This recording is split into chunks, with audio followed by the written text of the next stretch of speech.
तो बहुत सारा चीज़ मैंने जो है ऑलरेडी कवर कर दिया है। और अब आप उसको बोलेंगे दोस्तों कि फिक्स डिपॉजिट या recurring deposit. Fix deposit recurring deposit बहुत आसान सा चीज़ है, ये आप लोगों को भी पता है दोस्तों। मैं आपको ज़रूर बोल दूं कि रिकरिंग डिपॉजिट मतलब आप ये जो हर महीने जो आप पैसा रखते हैं, अकाउंट से पैसा कटवा के आप जो है आरडी करते हैं, इसको कहते हैं रिकरिंग डिपॉजिट। और फिक्स डिपॉजिट मतलब एक बार में आप जो पैसा रख रहे हैं उसको कहते हैं फिक्स डिपॉजिट, ठीक है। और दोनों का इंटरेस्ट सेम रहता है, लेकिन इसका इंटरेस्ट जो है टैक्सेबल भी होता है। टैक्स स्लैब यूजुअली चेंज होता रहता है। अभी फिलहाल 40,000 है एनुअली। अगर आपका इंटरेस्ट इनकम अगर आपका 40,000 से ज़्यादा होता है तो जितना ज़्यादा होगा उसके ऊपर 10% आपका जो है टैक्स कट जाएगा, ठीक है। तो इसलिए आप अगर चाहें तो फिक्स डिपॉजिट रिकरिंग डिपॉजिट आप कर सकते हैं। मैं आपको ज़रूर बोल दूं कि अगर आपका इन्वेस्टमेंट टर्म 1 साल या 2 साल या मैक्स टू मैक्स 3 साल, मैं 3 साल क्यों बोला, क्योंकि अभी फिलहाल जो है फिक्स डिपॉजिट रिकरिंग डिपॉजिट का इंटरेस्ट जो है ज़्यादा है, ठीक है, 6.75 के करीब है, क्योंकि अभी सब कुछ का इंटरेस्ट थोड़ा बढ़ गया है। तो इसलिए मैं बोलूँगा कि अगर आप अप टू 3 इयर्स भी आप चाहें तो रिकरिंग डिपॉजिट या फिक्स डिपॉजिट आप कर सकते हैं। अगर आपका थिंकिंग या अगर आपका गोल या आपका टर्म अगर 3 साल से ज़्यादा है तो आप ज़रूर पैसा म्यूचुअल फंड में इन्वेस्ट करिए, ठीक है।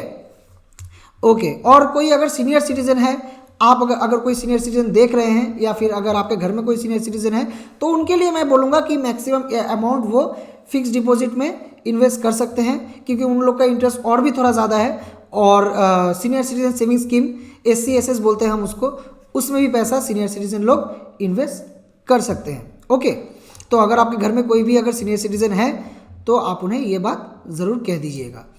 ओके, उसके बाद दोस्तों बहुत ही एक इंटरेस्टिंग सवाल है, वो है शेयर मार्केट। दोस्तों आप लोगों में से बहुत लोगों को लगता है कि शेयर मार्केट मतलब में अगर हम डायरेक्ट शेयर में अगर पैसा डालें तो वो कैसा होगा, ठीक है। तो दोस्तों मैं एक चीज़ आपको ज़रूर बोल दूं कि अगर आपका डायरेक्ट शेयर इन्वेस्टमेंट में अगर आपका एक्सपीरियंस है और एक्सपीरियंस से भी ज़्यादा अगर आप उसमें टाइम दे सकते हैं तो आप उसमें इन्वेस्ट करिए। और इसमें इन्वेस्टमेंट का 2-3 तरीका है, ठीक है, 2-3 तरीका है। एक है कि डेली ट्रेडिंग, वो तो मैं बोलूँगा कि भगवान करे आप उसमें उस चक्कर में आप मत जाइए, डेली ट्रेडिंग के चक्कर में आप मत जाइए। अगर आपका सारा दिन अगर आपका खाली टाइम है तो आप कर सकते हैं, और अगर आपका वही आपका पेशा है तो आप तो ज़रूर उसमें करेंगे, उसमें तो कोई दो राय नहीं है।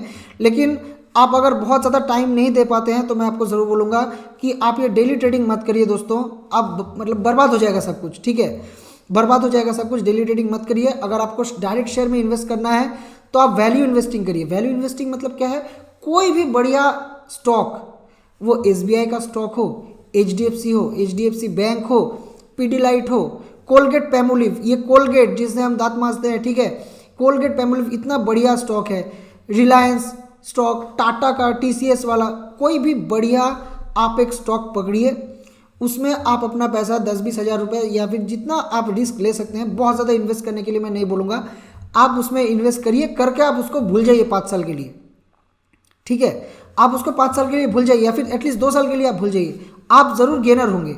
लेकिन आप अगर अपने दोस्तों का बात सुन के या फिर कहीं से आपने टीवी में देख लिया या फिर कहीं यूट्यूब में कहीं पे भी देख लिया कि भाई ये तो एकदम स्मॉल कैप स्टॉक है, इसमें हम पैसा डाल देते हैं और इसमें डेली का इतना ज़्यादा फ्लक्चुएशन है, 52 वीक हाई 52 वीक लो देख के अगर आप इन्वेस्ट करते हैं तो आप फंस जाएंगे दोस्तों, ठीक है। पेनी स्टॉक्स में इन्वेस्ट नहीं करना है।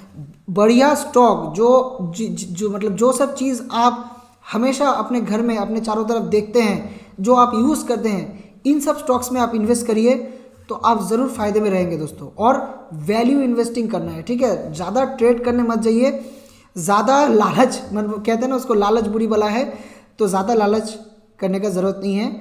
अगर आप डायरेक्ट शेयर में अगर आप इन्वेस्ट करना चाहते हैं तो बहुत बढ़िया सा एक स्टॉक पकड़िए, सही दाम में उसको खरीदिए, जब मार्केट क्रैश होता है उस वक्त उसको खरीद के आप उसको 2 साल के लिए भूल जाइए, आपका ज़रूर प्रॉफिट होगा, ये गारंटी मैं आपको देता हूँ, ठीक है। ओके, और अगर आपको लगता है कि भाई हमको ये सब स्टॉक या शेयर के चक्कर में नहीं पड़ना है तो मैं आपको ज़रूर बोलूँगा कि म्यूचुअल फंड आपके लिए बेस्ट है। आप टेंशन फ्री होकर म्यूचुअल फंड में पैसा डाल दीजिए, 3 इयर्स 5 इयर्स 10 इयर्स या उससे ज़्यादा के लिए आपको प्रॉफिट होना ही है, ठीक है। और किस किस स्टॉक में किस किस फंड में देना है वो मैंने ऑलरेडी बोल दिया है। ओके, उसके बाद देखिए दोस्तों, उसके बाद बहुत लोगों को लगता है कि गोल्ड में इन्वेस्ट करना बेटर है, आप कर भी सकते हैं, लेकिन अगर आप gold market last 10 years gold का प्राइस जैसे इंक्रीज हुआ है और शेयर मार्केट जैसे इंक्रीज हुआ है और इन्फ्लेशन जैसे इंक्रीज हुआ है, तो आप देख सकते हैं कि देखिए गोल्ड का दाम कभी घटता नहीं है, सोने का दाम कभी घटता नहीं है, ठीक है।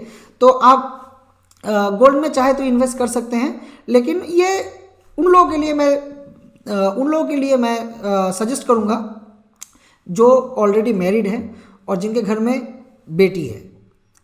अगर आप चाहें तो आप गोल्ड में इन्वेस्ट कर सकते हैं, अदरवाइज बहुत लोगों को गोल्ड में इन्वेस्ट करने का ज़रूरत नहीं है। और बेटी है क्यों मैं बोला, क्योंकि मतलब मैक्सिमम लोगों को जो है अपने बेटे बेटी के शादी के लिए जो है पैसा जमाना पड़ता है, तो बेटी के शादी के लिए यूजुअली पैसा भी लगता है और गोल्ड भी लगता है। तो आप चाहे तो गोल्ड खरीद सकते हैं, लेकिन आप गोल्ड बॉन्ड खरीदिएगा, ठीक है। आप गोल्ड बॉन्ड खरीदिए, ये गोल्ड ऑर्नामेंट्स खरीद के कोई फ़ायदा नहीं है, ठीक है। गोल्ड बॉन्ड खरीदिए आप, और गोल्ड बॉन्ड कैसे खरीदेंगे उसको जानने के लिए आप अपने सामने वाले आपका जिस बैंक में अकाउंट है वहाँ पे आप चले जाइए, तो आपको जो है गोल्ड बॉन्ड वहाँ से आप खरीद सकते हैं, ठीक है। 7 साल या 8 साल का लॉक इन रहता है, तो उस हिसाब से आप खरीदिएगा, बहुत ही बढ़िया चीज़ है। ओके, तो जिनके घर में बेटी है या छोटे बेटी है तो वो लोग चाहे तो गोल्ड खरीद सकते हैं। ओके, उसके बाद दोस्तों land and building and invest in your business.